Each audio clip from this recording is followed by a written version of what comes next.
Hello, and welcome back. Today we're going to be talking about Chinese food and the extravagant culture behind it. I'm really quite impressed by Chinese food. Josh, do you like Chinese food? Of course I like Chinese food. What's your favorite dish? There's too many to say, but right now, because it's so hot, I think maybe liang mian. But I also like chow mian. Yeah. Also anything with qiezi. I love qiezi. I like cheese too. Yeah, it's good. And in your country, what do people usually have for their breakfast?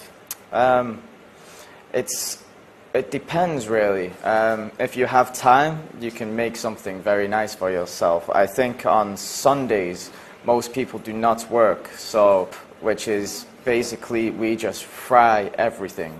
Sausages, bacon, eggs, beans, tomatoes. We throw it in the frying pan, put it all together, and then put it straight onto a plate and give it to people. But maybe in the week, if before work, maybe just a bowl of cereal. I know a lot of children eat cereal, but I think adults tend to eat toast and coffee in the morning, something more along these lines. Yeah.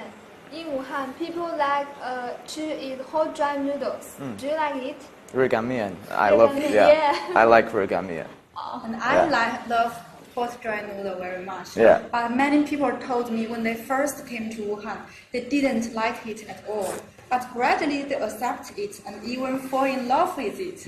Maybe that is the charm of this kind of noodles. Yeah, maybe.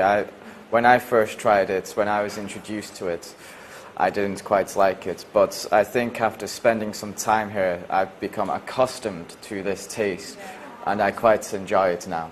Yes. And Josh, have you ever heard of the medicinal diet? Medicinal diets. Yes. I have, but I'm not too familiar with it. The Chinese doctors divide food into two kinds, the yin and the yang, and we should keep the balance of yin and yang. Ah, great. I did not know this. I don't think we have something like this in the West. We believe in eating healthily. You may have heard of junk food or fast food. Yeah. We know that. Yeah. So we try to stay away from this kind of food, but it tastes so good. What we do now is try to eat healthily, and if we are actually ill, we will go to see the doctor and then take medicine. But I don't think we see food in the same way as the East does. You eat food that you think will make you healthy. We also do the same, but we don't think the food will improve our health in the same way that you think it will. Yes, the medicinal diet, I think, is a very healthy lifestyle. Wow, Josh, I think you are such an expert. But I want to ask, do people in your country believe in medicinal diet? Not quite the same way that they do over here.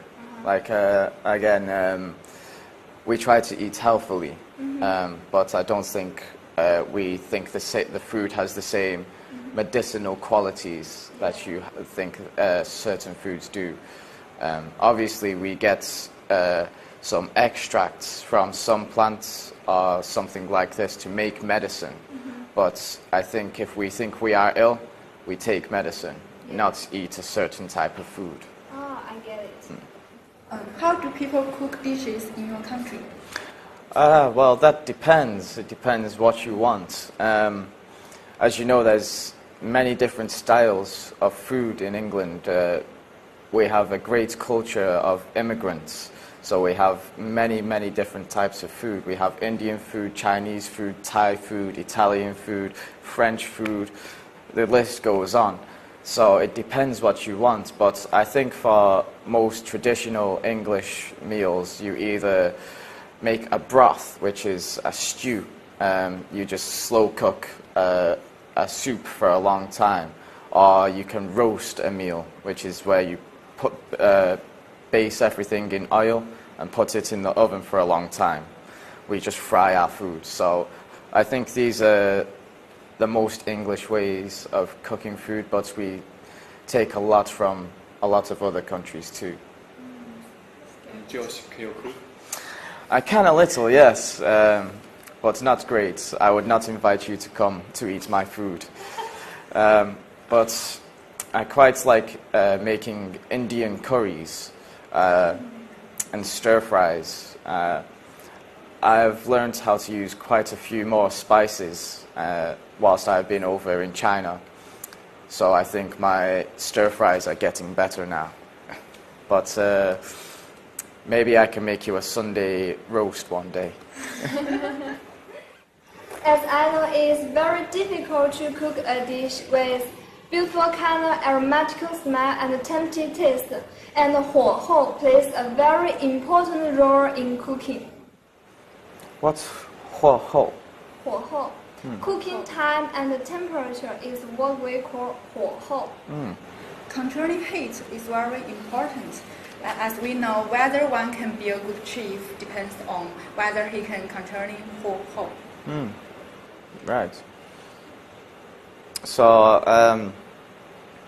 I was told there are 8 styles of cooking in China. Yes. I'm not familiar with these. They are 鲁、川、苏、粤、闽、浙、徽、湘. And my favorite is Sichuan cuisine. Sichuan cuisine. Like bean and sauce tofu. We say 麻婆豆腐 and 麻婆豆腐 boiled meat, 水煮肉. 水煮肉. Yes. I know 麻婆豆腐. Do you think I it's quite like it, yes. I like it Yeah, too. it's quite good. I think it's the only tofu I enjoy up to now. But I think that's all we have time for today. Thank you for watching, and we'll see you next time.